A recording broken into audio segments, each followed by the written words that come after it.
Welcome to Samba Samba. Enjoy the video. In this video, I will explain how to play as an Amiibo in Super Smash Bros. First, you'll need an Amiibo figure compatible with the game.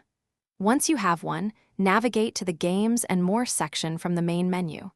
Select Amiibo to begin the registration process. This initial setup links your Amiibo to your game profile, preparing it for battle and training. To train your Amiibo, select it from the Amiibo menu and choose Feed or Fight.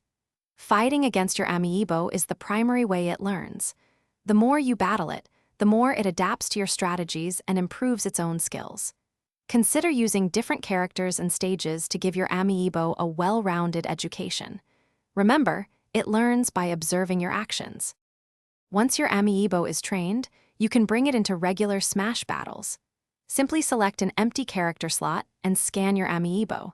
It will appear as a CPU opponent or teammate, depending on your game mode. Watch as it applies the skills it learned from your training.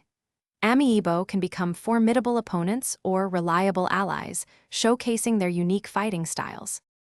You can further customize your Amiibo by assigning spirits to it, which enhance its attack, defense, and provide special effects. You can also change its nickname and even adjust some of its special moves, making it truly unique. This allows for deep personalization, tailoring your Amiibo to your preferred fighting style or to counter specific opponents. For more details and other great deals, check the description below for the link to the Shark AI Ultra Robot Vacuum. It's voice-controlled, self-emptying, and pet-friendly. Thanks for watching. Consider subscribing if we helped you.